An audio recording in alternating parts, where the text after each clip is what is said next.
privilege to read Parshas Vayera, and the parsha itself is bookended by dramatic episodes. The parsha begins with HaKadosh Baruch Hu's visit to Avram Avinu to be Mavaker Chola, to visit the parsha ends with Akedas Yitzchak, Avram Avinu's willingness to sacrifice an only son from Sari Imenu as an incredible display of devotion, of dedication to HaKadosh Baruch Hu. And of course, in the middle of the parsha is the birth of Yitzchak. Avram and Sarah, after having waited so many years, are finally blessed with this incredible, beautiful bracha of bringing a child into this world. And the pasuk says as follows. This is in Perek Chaf Aleph, pasuk Aleph, chapter 21, verse 1. The Torah says, "Vashem pakad es Sarah ka'asher amar." Hashem remembered Sarah as he had said, "Vayas Hashem l'Sarah ka'asher diber." And he did for Sarah as he had said he would. Incredible. Rashi HaKadosh notes an interesting juxtaposition. And Rashi says, why is it that this section is juxtaposed to the story of Avimelech, which occurred just beforehand? Remember again, Avram and Sarah were forced to relocate to the city of Gerar because of famine. And Sarah, a very beautiful woman, is taken by Avimelech. Avimelech's entire family is stricken by a plague. Avram davens for them. Sarah is returned. We know the story. So Rashi says, why the juxtaposition between these two stories? And Rashi HaKadosh says something amazing. Rashi says, Samach Parsha Zu, why the parsha is juxtaposed?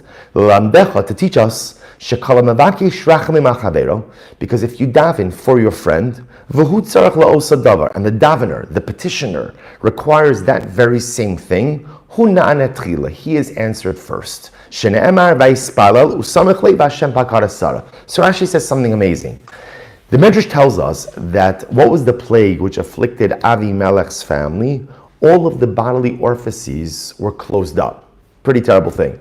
Amongst that, women who wanted to give birth were unable to give birth.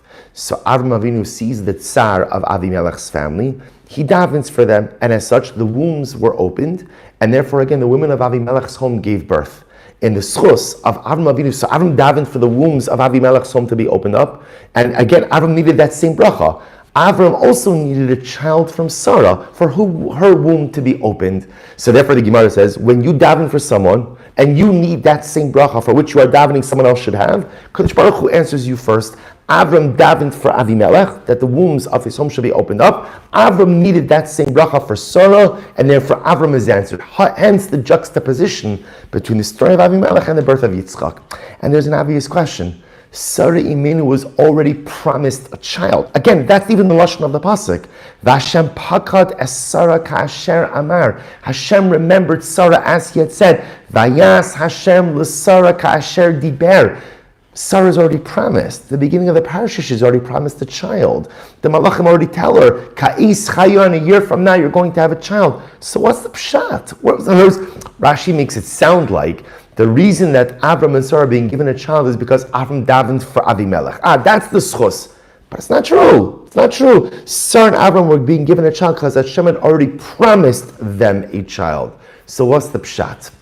So perhaps Rashi is trying to teach us something amazing. And the truth is Rashi already alludes to this answer back in Bereshis. The Torah tells us that when Hashem created the vegetation in the world, the vegetation didn't sprout forth from the earth immediately. Rather, the vegetation remained right below the earth. Why? Because Rashi says, HaKadosh Baruch Hu wanted man to daven for rain. Hashem wanted man to daven for rain. Then the rain would come and the vegetation would come forth. Or in other words, Hashem wanted man to do something to bring bracha into this world. Bracha doesn't just occur by itself. Bracha, even if it's ready, even if it's deserved, even if it's waiting for you, HaKadosh Baruch Hu wants man to do a pa'ula. Hashem wants man to do something to bring bracha into this world. And it's an incredible thing. Because if you would have walked into the world before man davened for rain, you would have looked at the soil, looked at this, look at the field, it's barren. There's nothing here. It's empty. Astonishingly empty. Tohu mamish, nothing here. Meanwhile, the bracha was waiting right beneath the earth. It was ready to come forward, but HaKadosh Baruch Hu just needed man to do something. And perhaps that's the pshat over here as well. Where Avram and Sarah promised a child? Absolutely. Absolutely. Were they going to get a child? Absolutely. It was there. The bracha was there. But HaKadosh Baruch Hu says to Avram, I need you to do something. I need you to do something. The bracha is yours. It's waiting for you. but you have to do something to bring it to fruition. What was the something that Avram Avinu did? What was the something? The something was davening for Avimelech. You gotta do something to bring bracha into this world. Kadosh Baruch Hu just doesn't deliver bracha. Bracha is not like the newspaper. It doesn't just show up at your doorstep.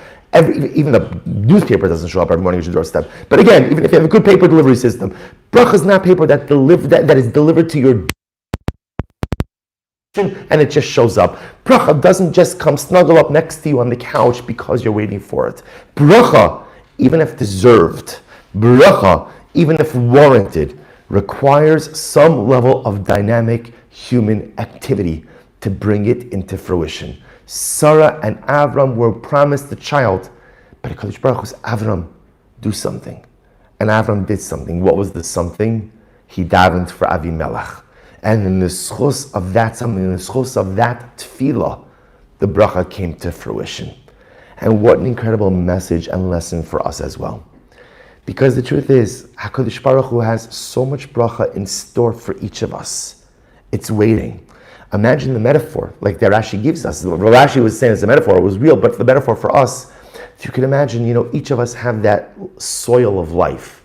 And right beneath that soil is all of this beautiful vegetation, that vegetation of blessing, that vegetation of bracha, beautiful and incredible things waiting for each of us in life. But you have to do something to bring it to fruition. You have to do something in order to bring it from beneath the ground to on top of the ground. You have to do something to realize that bracha. And I think this message has two parts. There's a spiritual something, and there's an active life something. The spiritual something, maybe like Avram Avinu, perhaps all I needed in my life to bring about bracha is a bit more dynamic spiritual activity, a bit more tefillah with kavanah, a little bit more learning of Torah, a little bit more chesed, a little bit more tzedakah. In other words, the bracha is there. It's waiting for me. It's waiting for me. I just have to do something to bring it forth. And maybe all it is one little extra nugget, one little extra morsel of dynamic spiritual activity. And on we'll call it a non-ruchni level, a life activity level, so many times in life, there are great things, great opportunities that are waiting to be actualized, that are waiting to come to fruition. But I have to do something. So often we go through life, like we wait for opportunity to come to us. We wait for dynamic options and opportunities to come to us, and it doesn't work that way. If you want something out of life, you have to go and get it. And the amazing part is that the moment you're willing to mobilize yourself, get up and move, you'll be amazed about how many opportunities there are, how many doors are waiting to be opened, but no one's going to open the door for you. HaKadosh Baruch Hu puts so many beautiful doors of opportunity in front of us, and He says, no, open it. I'm not opening it for you. You have to do something to actualize your opportunities. You have to do something to make great things. I'll put every opportunity in front of you. I'll put every door. I'll put all the vegetation. But you've got to daven. You've got to learn. You've got to get up and do. You have to do something to bring about the beautiful bracha in life. Just like Avram and Sarah, the beautiful blessing of Yitzchak was waiting for them. It was promised to them. It was guaranteed to them. Yet it only comes to fruition after Avram Avinu does something. There is so much bracha waiting for each of us. All we need to do is find the courage to do something. Wishing everyone a good Erev Shabbos and a beautiful Shabbos Kodesh.